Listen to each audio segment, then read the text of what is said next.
welcome to the I Heart Guitar podcast.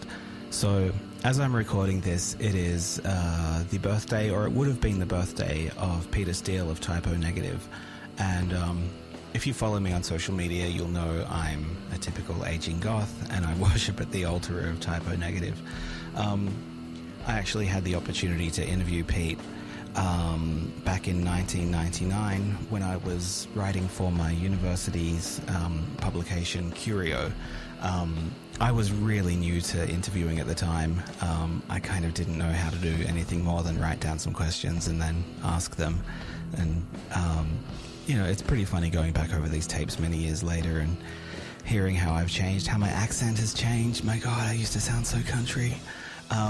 Anyway, I was just thinking about Pete, and I thought I'd dig out this tape. Now, I've got to warn you, it's very rough. It was recorded with one of those suction phone taps that they really don't record the speaker very well. They record the person that you have called up, but they don't, if you're the one who's made the call, the microphone doesn't really pick up your voice very well. They were made for journalists to transcribe interviews, not to get broadcast quality stuff. So you won't hear me very clearly in this, and there's some background hiss that I can't really get rid of. So please just treat this one as an archival kind of, piece of ephemera. It was never intended to be actually heard. It's just one of those things, but I hope you dig it. It was really cool to listen back on this after all these years, and I miss that guy. I miss having him make new music. So anyway, here it is, and I hope you enjoy it.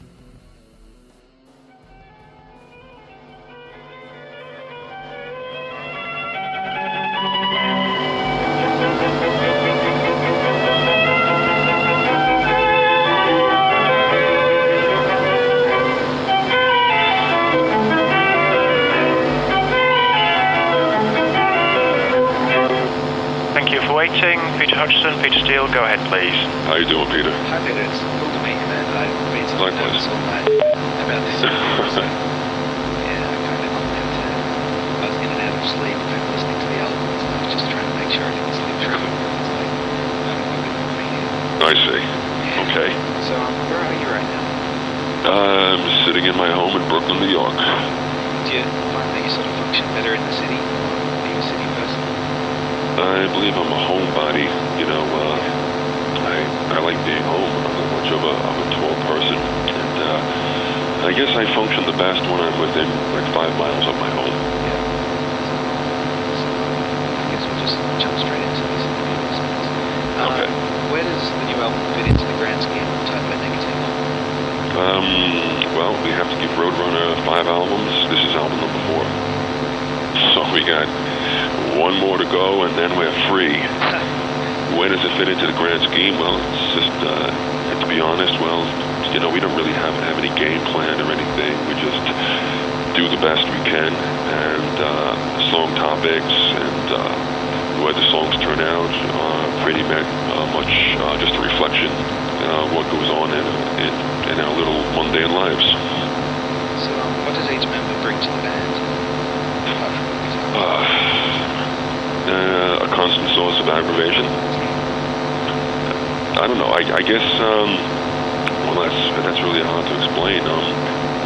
All I can say is that we've been friends even before we formed Typo Negative. So I think collectively there's like a family sense, because I've known these guys for a long time.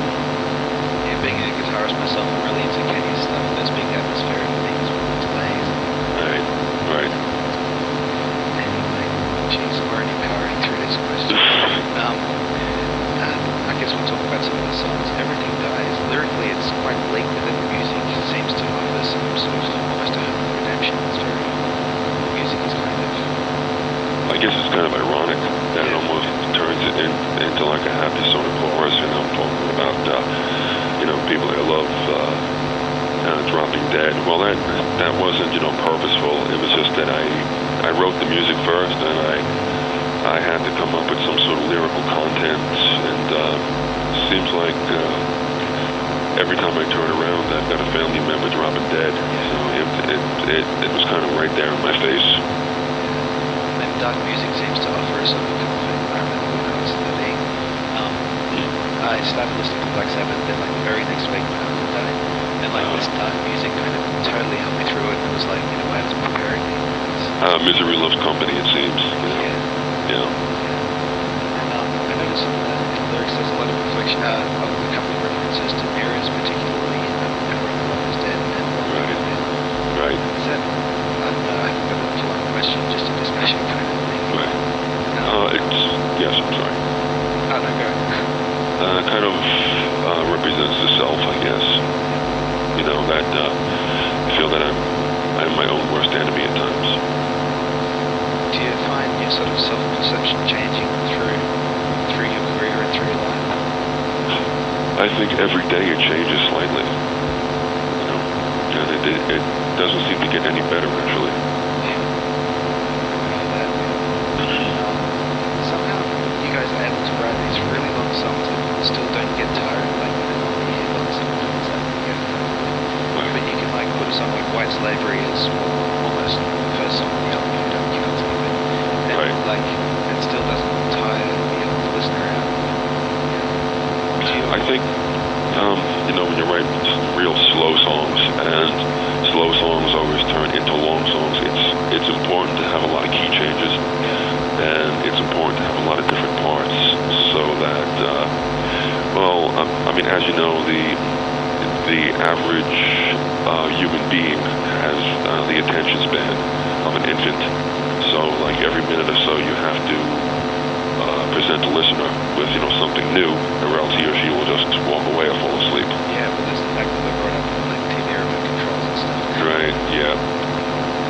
So do you put a lot of effort into the actual sequencing of the album, like which song goes where? Oh yes, actually, yeah. I mean, some things have to be taken into consideration, such as keys, tempos, subject matters, instrumentation.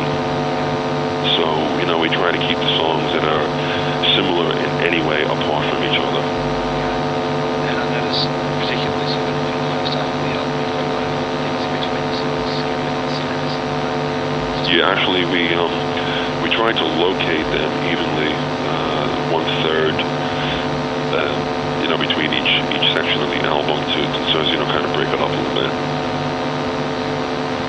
So how much of the songs do you actually bring to the band, and how much do they write themselves? Strictly totalitarian, and I write everything, and they're free to, you know, put their 2 cents in. But if it strays from the idea too much, then it gets vetoed. So are you a sort of school musician? Do you have sheet music in that, or is it more demos and things like that? Actually, it's actually sitting down and physically playing the parts for them, and, you know, showing them what to play, because they can't read music. I can write music and I can read music, and it would be much easier for me if I could just write a song and, you know, hand them the sheets. But you know, they would look at it like it was Greek or Latin. So do you play, or how many instruments do you play? I played string bass and tuba in high school. I can play guitar, I can play some drums, I can play keyboards, and of course bass. Yeah. So what attracted you to bass? I've always wanted to play string bass. I mean, even as a kid, I guess because I was always tall or something, I really felt that it was kind of like a suitable instrument for me. Yeah. But then when I found out how much they were, and that's when I started to, you know, I figured, well, you know, let me scale down a bit and just move to a bass guitar instead. Yeah, are you still playing those Olympics? Actually, right now I'm using Fernandez basses because they have a sustainer function in there, but they're discontinuing this function for bass. Yeah. So unless they want to give me the schematic diagrams so I can make them myself, I will probably go back to Olympic. I remember reading this interview with you guys in Guitar School magazine where you talking about the stuff you used to do to those basses and paint and stuff. Oh yeah, I still do it. Yeah. So Yeah. Yeah, I mean, I'm not like a purist, you know. Like you get these guys that feel that even like if the instrument is scratched, that it's going to change the sound. I mean, I've played my basses with grinders and power sanders and hand saws, and I've ripped the strings off and I've thrown the bass. It doesn't make a damn bit of difference. So, you know, that's why, like, you know, a few coats of paint or cutting holes or a big crack down the side, it doesn't make a difference. Yeah, my main guitarist, her name's Amy. I bought it myself with my dad. Oh, that's And great. she's a piece of junk, but she's fantastic. That sounds like my girlfriend. Well, yes. Do you have any sort of favorite basses that you maybe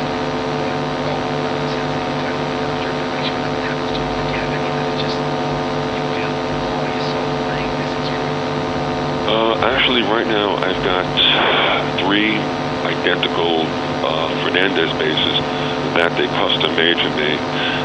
And they always get annoyed when I say this, but I call them fender backers because it's got a fender type neck with a Rickenbacker body. But fuck them, you know, this is what I call it.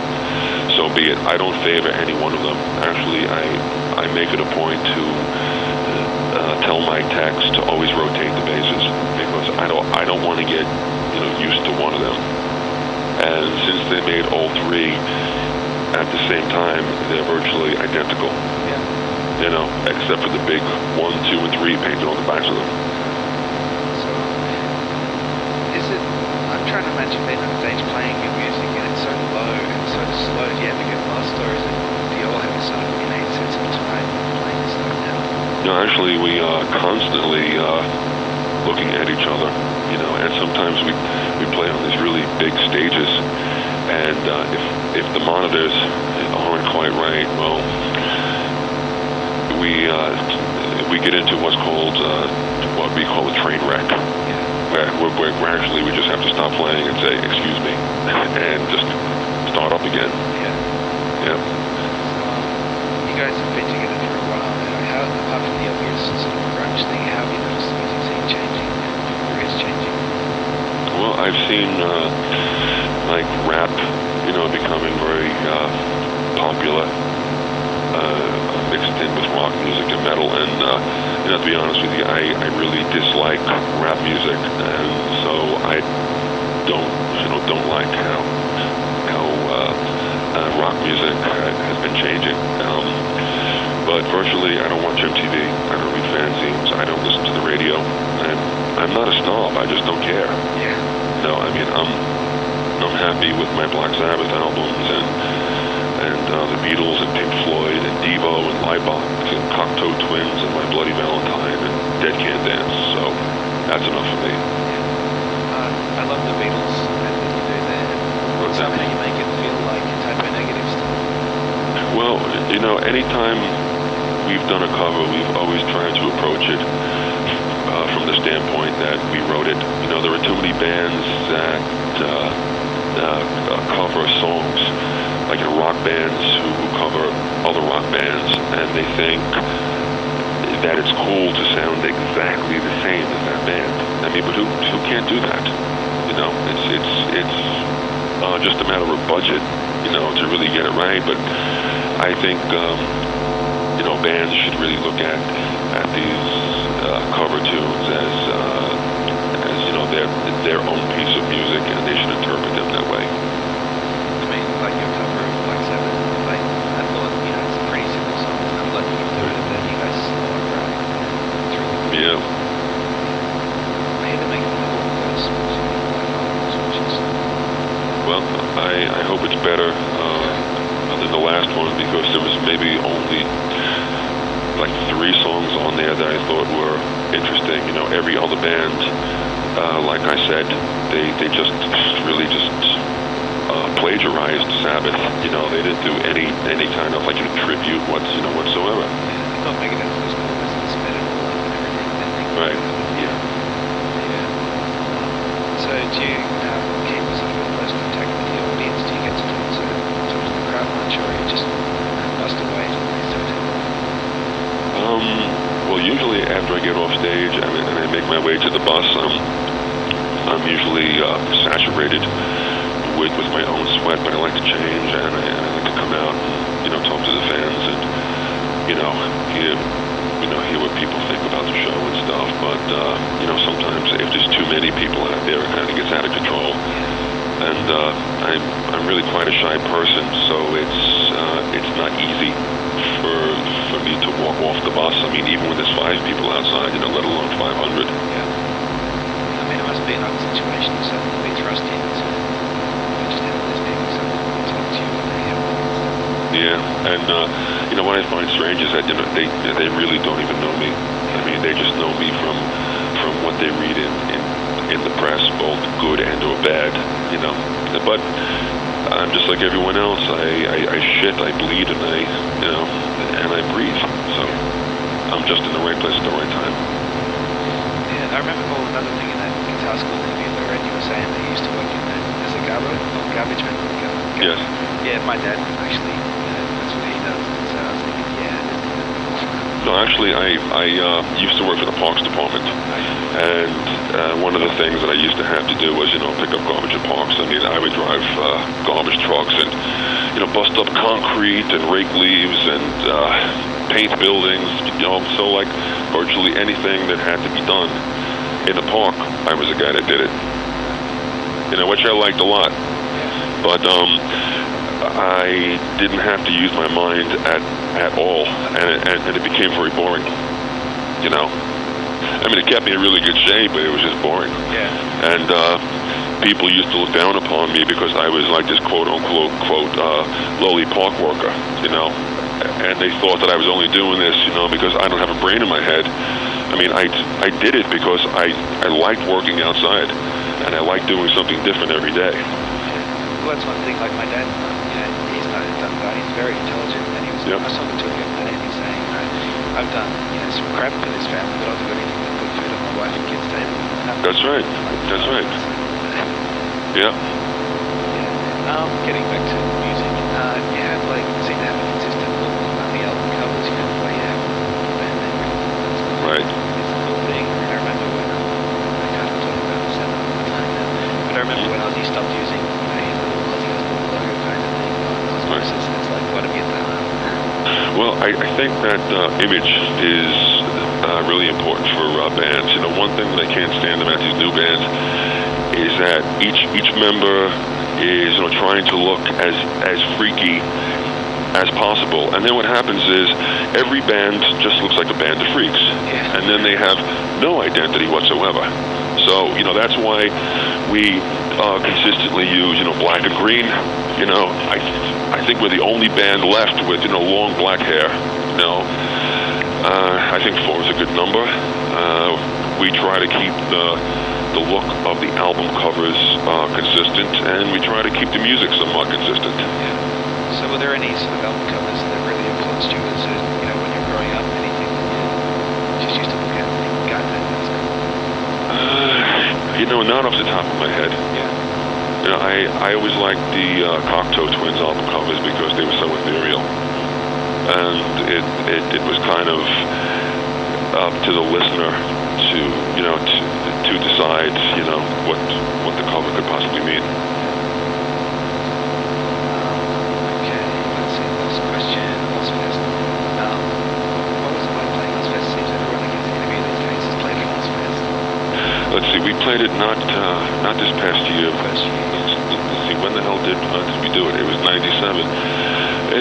It was great. I mean, talking to Geezer Butler and Iommi and Ozzy, I felt like a 16-year-old fan. I was 35 years old. I was like tongue-tied and speechless.